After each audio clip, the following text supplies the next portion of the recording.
বন্ধুরা আসসালামু আলাইকুম। শামসুল ইসলাম আপনাদের সবাইকে স্বাগত জানাচ্ছি। আসন্ন টি-20 ওয়ার্ল্ড কাপের জন্য বিভিন্ন দল তাদের ওয়ার্ল্ড কাপ স্কোয়াড ঘোষণা করছে। ভারতীয় দল তাদের যে 15 মেম্বার্স স্কোয়াড দিয়েছে সেখানে কারা কারা আছে ইতিমধ্যে আপনারা জেনেছেন, কিন্তু টিমটা কেমন হলো সে বিষয়টাই আজকে আলোচনা করবো। আপনি দেখেন নামগুলোই কত ভারী। রোহিত শর্মা দলীয় অধিনায়ক, উদ্বোধনী ব্যাটার, তার সাথে থাকছেন বাঁহাতি ইয়াং প্রমিজিং এবং সেন্সেশনাল যশস্বী জয়সওয়াল। এরপরেই রান মেশিন বিরাট কোহলি, তারপর Suryakumar Yadav, Rishabh punt wicket keeper batter. Punt যে দুর্ঘটনার থেকে ফিরে এসে আইপিএলে যেভাবে তিনি ম্যাচ বাই ম্যাচ খেলছেন, অসাধারণ, অনবদ্য। এরপরে আছেন Sanju Samson, reserve wicket keeper কাম ব্যাটার, মিডল অর্ডারে উনি ব্যাটিংও করতে পারবেন প্রয়োজনে। হার্দিক পান্ডিয়া সুইমিং অলরাউন্ডার, একমাত্র সুইমিং অলরাউন্ডার ভারতীয় দলে। শিবম দুবে, রবীন্দ্র জাদেজা, অক্ষর প্যাটেল, এরা চারজনেই অলরাউন্ডার। জেনুইন বোলার হিসেবে আছেন কুলদীপ যাদব, যুজবেন্দ্র চাহাল, আর্শদীপ সিং, জসপ্রীত বুমরা এবং Mohammad Siraj. Reserve bench stand by হিসেবে চারজনকে রেখেছে অজিত আগারকারের নির্বাচক প্যানেল। শুভমন গিল আছেন, রিঙ্কু সিং, খলিল আহমেদ এবং আভেশ খান, দুজন সিমার, সাথে দুজন ব্যাটার, একজন টপ অর্ডার, একজন middle order finisher. So Rinku Singh এর 15 জনের মধ্যে সুযোগ না পাওয়াটা নিয়ে বেশ চারপাশে আলোচনা হচ্ছে, চর্চা হচ্ছে। রিঙ্কু সিং একজন প্রুভেন ট্যালেন্ট। টি-20 ফরম্যাটে গত আইপিএল মৌসুমটা তার কি অনবদ্য কেটেছিল, যদিও এইবারের আইপিএলে ঠিক ভালো সময় তার যাচ্ছে না। দেন এগেইন তিনি কিন্তু already a proven talent in টি-20 ফরম্যাট।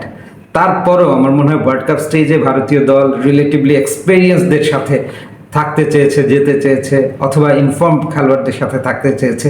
শিবম দুবের সাথে আসলে রিঙ্কু সিং এর প্রতিদ্বন্দ্বিতাটা হয়েছে 15 মেম্বার্স স্কোয়াডে জায়গা পাবার ক্ষেত্রে। সেক্ষেত্রে শিবম দুবের কারেন্ট ফর্ম বিবেচনায় নিয়ে নির্বাচকরা তাকেই এগিয়ে রেখেছেন।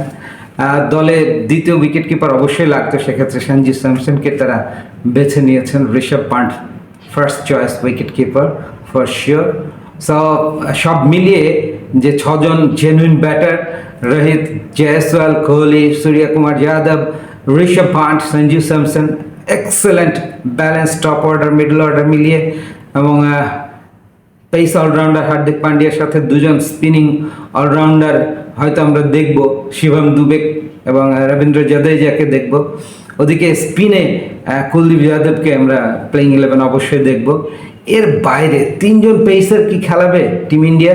সেক্ষেত্রে যেটা দেখা যাবে যে জসপ্রীত বুমরা, মোহাম্মদ সিরাজ, সাথে হার্দিক পান্ডিয়া থার্ড সিমার হিসাবে খেলবেন, এবং 2 জন জেনুইন স্পিনার, সাথে 6 জন টপ অর্ডারের জেনুইন ব্যাটার। আমার মনে হয় যে ওয়েল ব্যালেন্স একটা ইন্ডিয়া টিম গঠন করা হয়েছে। এই টিমটার উপরে ইন্ডিয়ান সমর্থকরা আস্থা রাখতে পারে, ভরসা রাখতে পারে। অনেকদিন ধরেই আইসিসির ইভেন্টে টিম ইন্ডিয়া ভালো করছে, সেমিফাইনাল অবধি যাচ্ছে, কখনো কখনো তারা ফাইনাল খেলছে, বাট ট্রফিটা তুলে ধরা হচ্ছে না অনেক দিন ধরেই। এইবারে কি সেই ট্রফি খরা ঘুঁচবে কিনা? অ্যাওয়ে কন্ডিশনে খেলা, ড্রপিং পিচে খেলা হতে পারে ওয়েস্ট ইন্ডিজ ইউএসএতে, সেক্ষেত্রে স্পিনারদের একটা বাড়তি অ্যাডভান্টেজ পাওয়ার সুযোগ হয়তো বা থাকবে। সে কথা বিবেচনা করেই কিনা টিমে যথেষ্ট স্পিনিং অপশনস রাখা হয়েছে, স্পেশালি 4 জন স্পিনার, কুলদীপ যাদব, যশস্বী, যুজবেন্দ্র চাহাল, অক্ষর প্যাটেল, রবীন্দ্র জাদেজা, এই 4 জন জেনুইন স্পিনারের সাথে শিবম দুবেও প্রয়োজনীয় মুহূর্তে হাত ঘোরাতে পারবেন। So best wishes for team India in the upcoming টি-20 ওয়ার্ল্ড কাপ। ভিডিওটি ভালো লাগলে অবশ্যই আপনারা শেয়ার করবেন, and thanks for watching, and of course follow করুন শামসুলস অ্যানালাইসিস।